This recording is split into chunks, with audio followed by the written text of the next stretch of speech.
Olá, vamos conversar nesse vídeo sobre os referentes presentes e não presentes. Bom, sabemos que para comunicação em Libras nós temos um espaço de sinalização e é nesse espaço que nós colocamos então os referentes.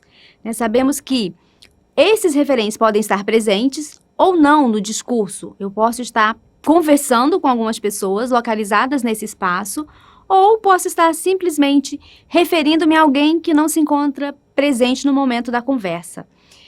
Há alguns questionamentos em relação ao sistema pronominal nas línguas de sinais.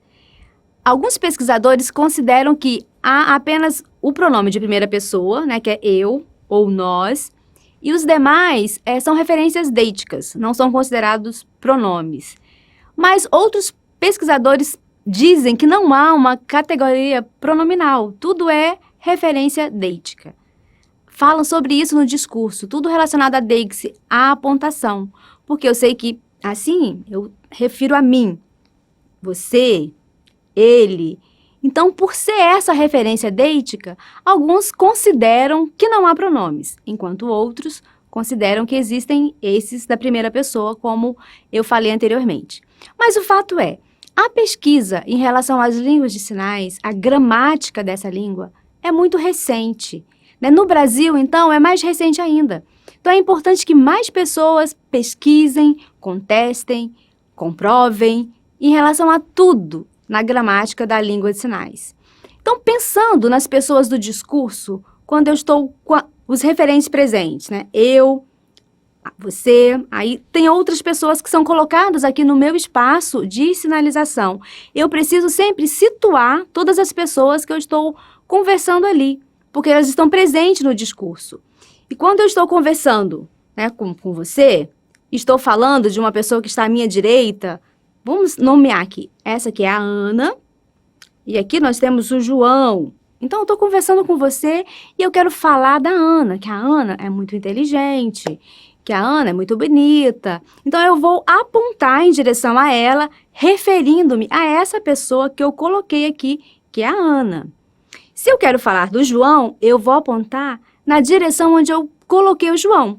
Ele pode estar aqui junto comigo, presente, ou ele pode não estar. Por exemplo, eu quero contar para você uma história desses dois referentes.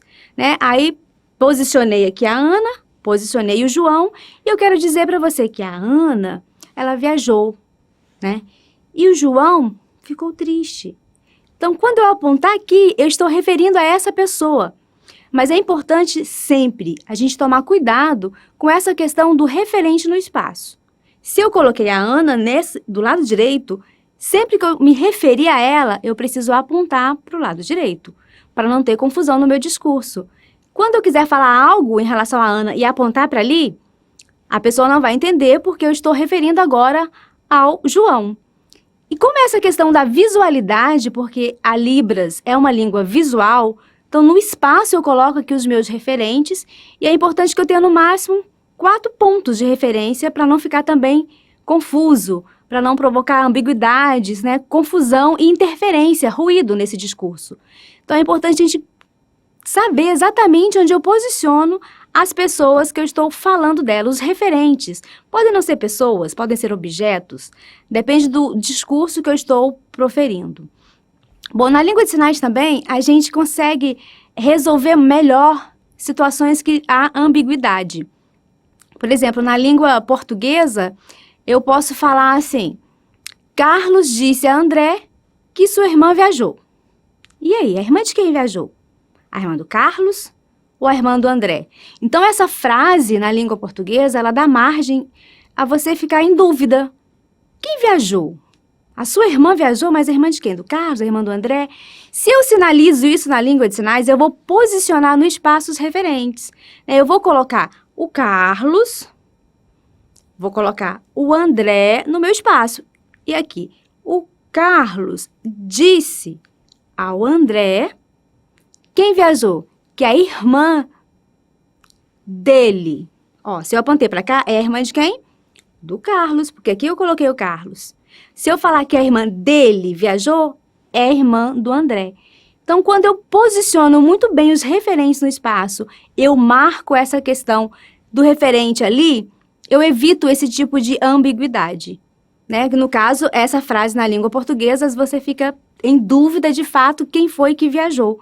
Mas na língua de sinais fica claro, né? Se você quer dizer que foi a irmã do Carlos que viajou, você vai dizer, olha, Carlos, ele disse pro André que a irmã dele. Então, se eu apontei para cá, é a irmã do Carlos, né? Se é a irmã dele, é a irmã do André. Então, é muito importante a gente pensar nessa questão dos referentes. E quando você também está conversando, usando esse espaço de sinalização, o corpo também pode ser marcado, né? Você tem duas pessoas conversando. O exemplo anterior aqui, o Carlos, o André. Então, eu posso usar o meu corpo para dizer que o Carlos disse para o André que a irmã viajou. Aí eu posso virar aqui e usar o meu corpo para dizer que o André respondeu. Então, isso também é importante. O corpo do sinalizante vai expressar também essa questão da direcionalidade, de onde está o referente. Então, você posiciona ali aquele referente no espaço, você utiliza o corpo para demonstrar também essa conversação, essa sinalização. Então, lembrando sempre que nós estamos falando de uma língua visual. Uma língua visual que usa o espaço de sinalização. As frases dessa língua são construídas nesse espaço. Então, é fundamental, é muito importante respeitar os referentes, onde você colocou cada um. Dessa forma, você consegue produzir, sim, com certeza, sentenças coerentes e coesas. Então, é importante a gente trabalhar bem a questão da visualidade. Se nós estamos falando de uma língua visual, todos os recursos são necessários. A gente não usa apenas a mão, a gente usa o corpo, a gente usa as marcações não manuais, o olhar. Então, vários fatores são usados nessa comunicação, nessa língua que é visual. Espero que você tenha entendido essa importância dos referentes presentes e não presentes na constituição de uma frase.